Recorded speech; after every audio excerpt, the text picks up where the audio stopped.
Merci pour cette introduction. Du coup, donc les changements de prothèse de genou pour cause sceptique, finalement, c'est une étiologie assez fréquente.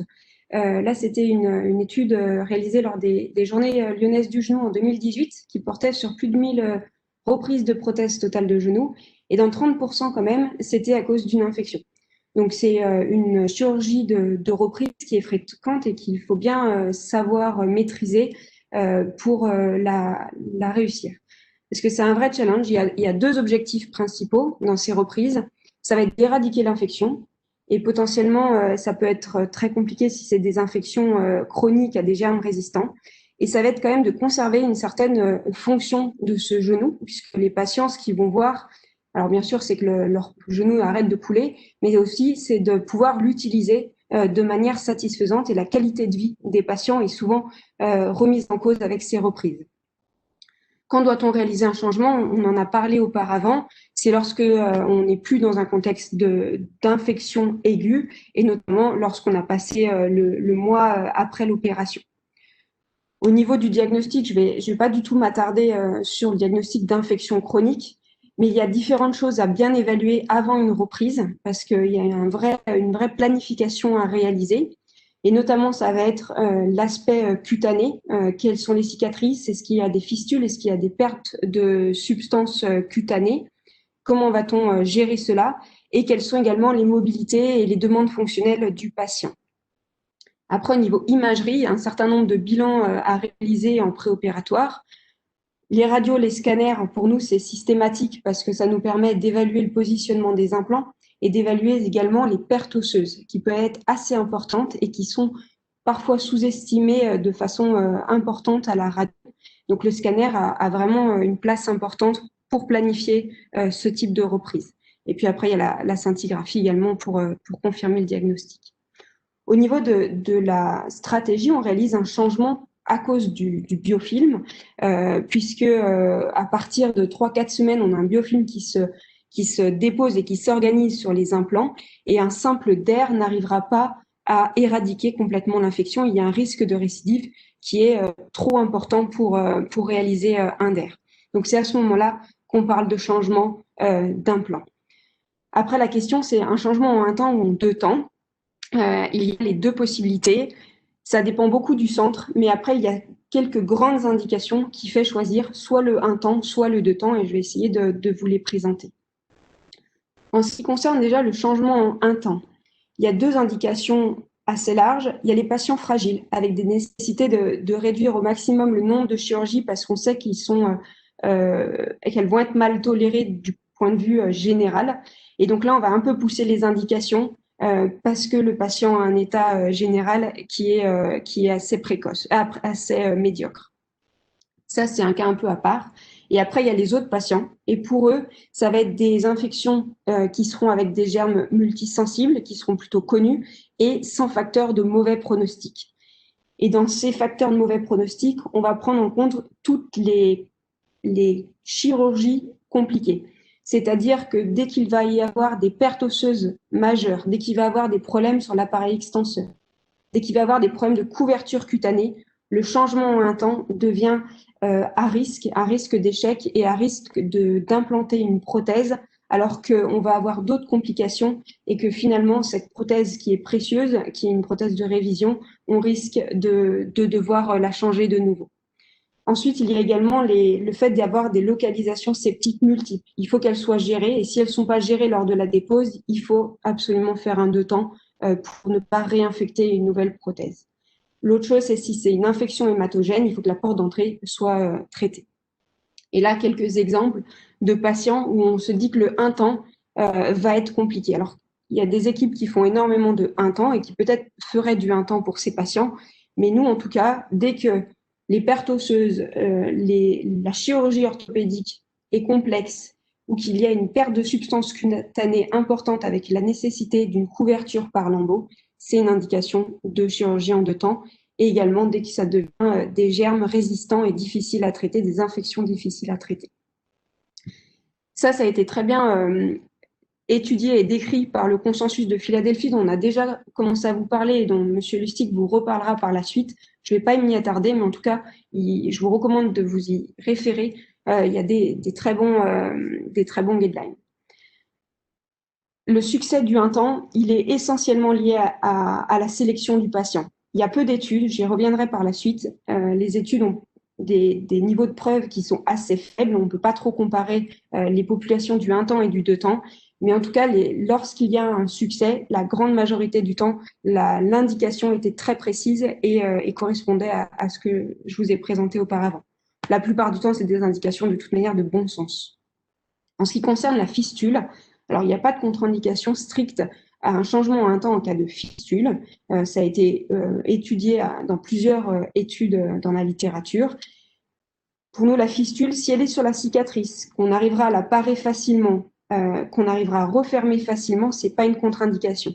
Méfiance dès que ce sont des fistules qui sont à distance de la cicatrice, parce que souvent il y a un trajet fistuleux, donc il va y avoir une nécessité de faire un parage important et on risque de se retrouver avec des pertes de substances tissulaires importantes, avec éventuellement des pertes de substances cutanées et la nécessité d'une couverture. Donc, dans toutes ces études, ils avaient évalué la présence d'une fistule et les taux de succès et finalement, il n'y a pas de contre-indication stricte ou 1 temps, mais méfiance, déjà c'est un risque d'infection plurimicrobienne, donc il faut pouvoir l'anticiper et en plus de ça, il y aura une synovectomie élargie et donc potentiellement un problème de couverture.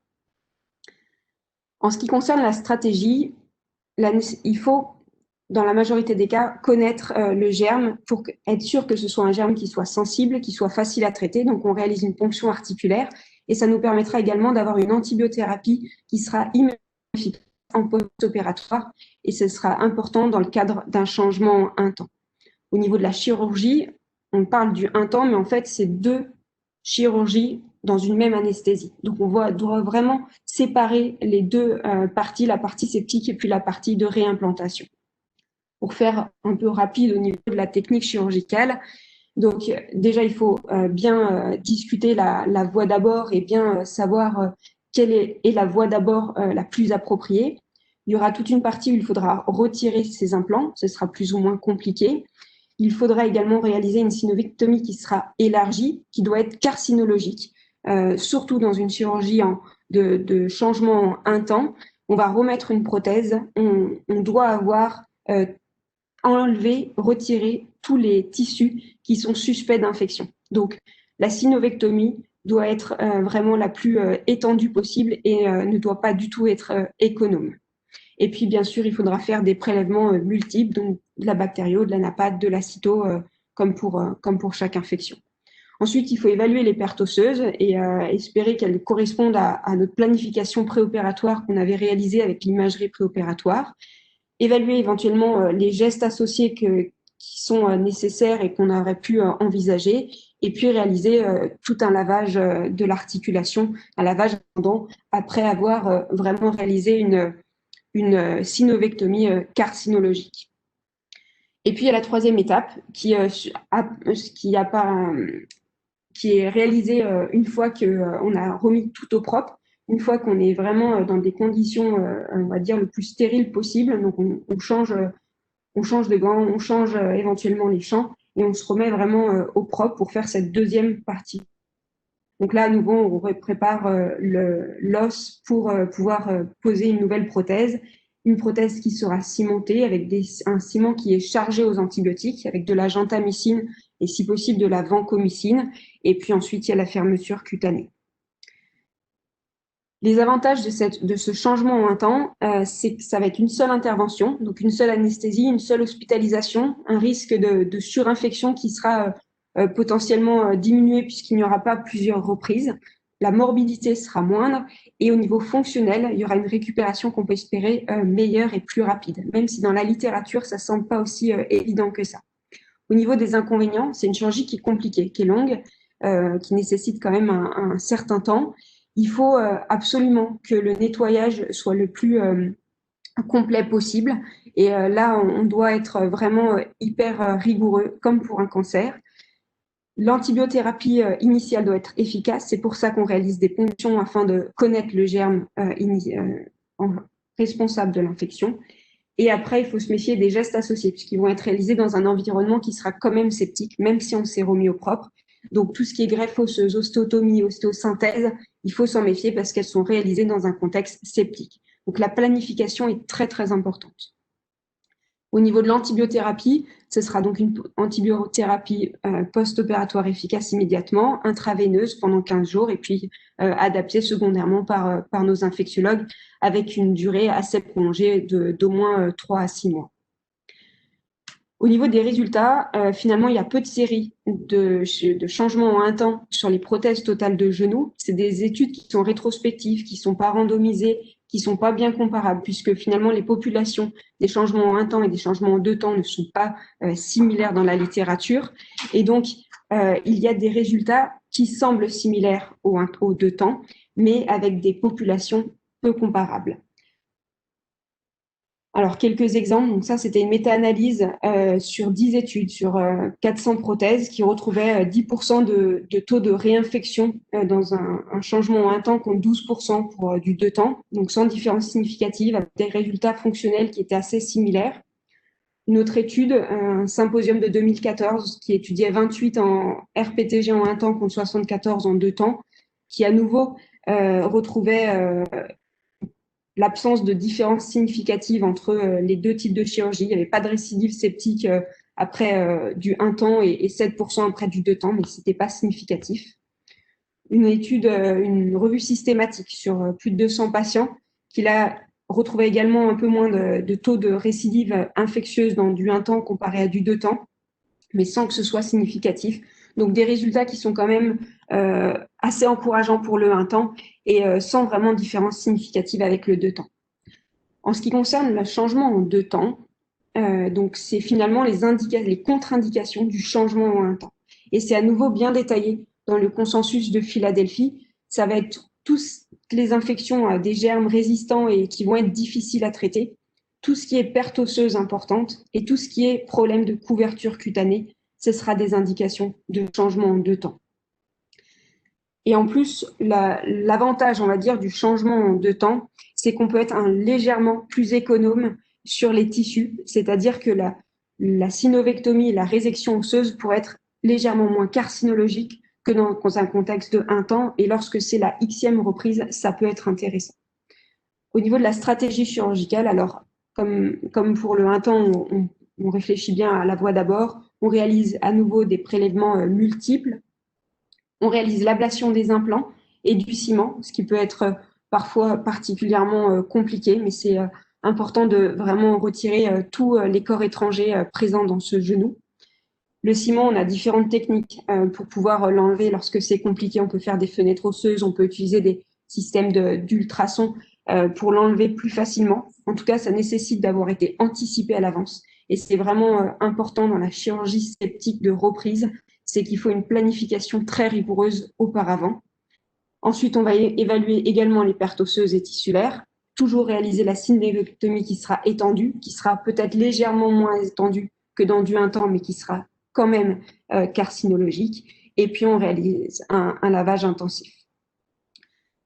Il y a après la mise en place d'un spacer. Nous, on met en place en systématique un spacer, et c'est ce qui est la plupart du temps décrit, notamment dans le consensus de Philadelphie. Ça a deux avantages, c'est que ça va permettre de garder l'espace et ça va faciliter la réimplantation, et ça va également permettre de mieux traiter l'infection, puisque ce seront des spacers chargés aux antibiotiques, à la gentamicine et à la vancomycine, voire à d'autres antibiotiques.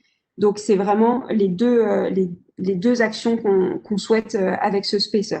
Il peut être soit articulé, soit non articulé. Ça dépend des pertes de substances osseuses et des pertes de substances tissulaires également. Et donc, l'objectif, ça va être de conserver l'espace et d'avoir des doses très élevées d'antibiotiques localement. Je ne détaille pas puisqu'on y reviendra par la suite, mais c'est bien décrit également dans le consensus de Philadelphie.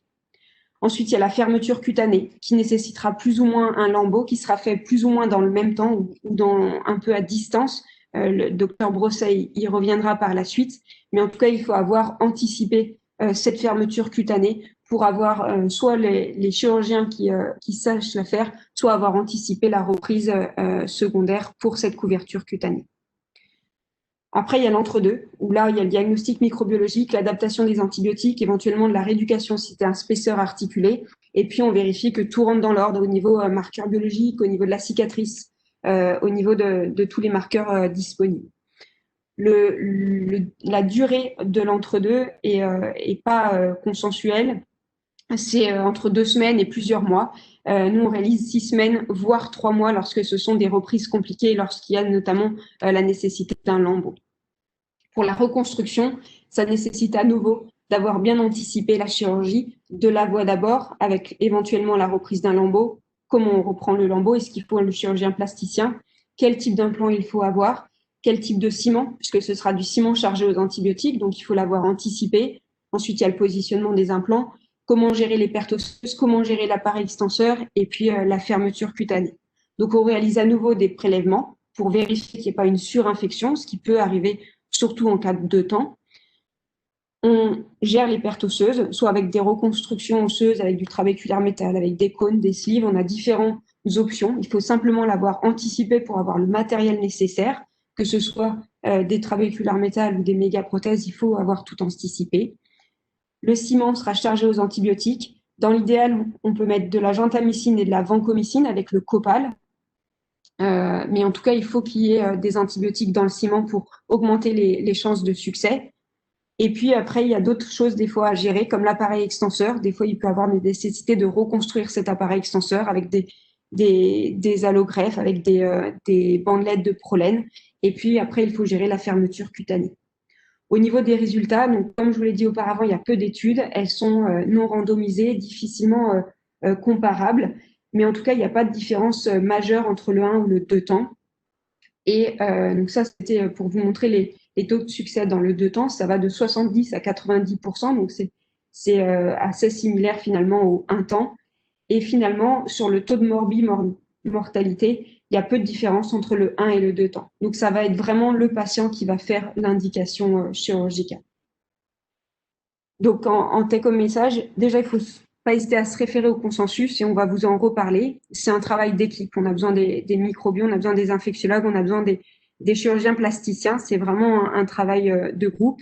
C'est une procédure qui doit être bien codifiée avec des indications qui doivent être quand même bien codifiées également. Et il faut s'adapter après à chaque patient et bien planifier la chirurgie parce que c'est des chirurgies qui sont compliquées et qui nécessitent un certain nombre de matériel et d'anticipation. Je vous remercie. Merci beaucoup, Cécile. Écoute, il y a quelques questions. On est un petit peu en retard, mais on va te poser ces questions. La première concerne la documentation. Donc, on a parlé de ponction articulaire préopératoire pour documenter. Est-ce que ça suffit, en sachant qu'on sait très bien qu'il y a 15% de discordance par rapport au liquide articulaire qu'on peut avoir en pré-op et les cultures qu'on peut avoir en post-op. Et en fait, est-ce qu'il faut être plus agressif sur le diagnostic pré-op, c'est-à-dire faire une ponction articulaire, plus éventuellement des biopsies osseuses, dirigées, radioguidées, etc. C'est vrai qu'on n'hésite pas à aller jusqu'à la biopsie lorsqu'on envisage un changement en un temps pour essayer absolument d'avoir un germe en préopératoire.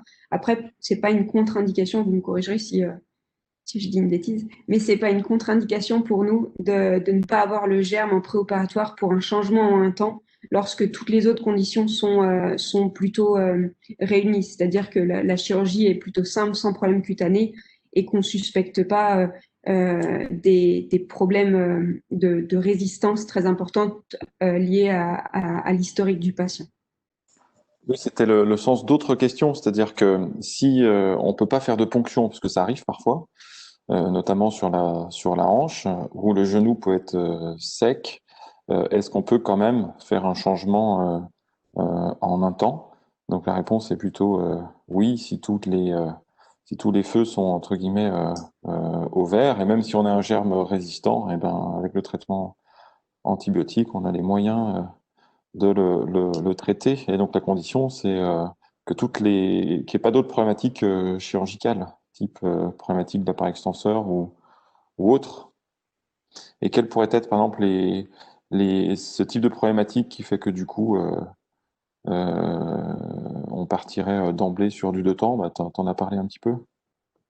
Ouais, dès que c'est des reconstructions osseuses ou des reconstructions tissulaires qui sont compliquées, clairement, ça veut dire qu'on va repositionner une prothèse qui est précieuse parce que c'est une prothèse de révision, alors qu'on a un risque de persistance de l'infection qui est important. Donc, c'est prendre un risque pour la prothèse. Donc après, c'est à discuter au cas par cas, bien évidemment. Des patients qui sont assez fragiles, on aura plus tendance à faire une chirurgie en un temps, mais c'est un ensemble d'éléments à prendre en compte pour poser l'indication. Et après, il y a des équipes qui font énormément de changements en un temps et pour qui les pertes osseuses, par exemple, sont moins un problème, moins une contre-indication que en tout cas au Cruel de Lyon.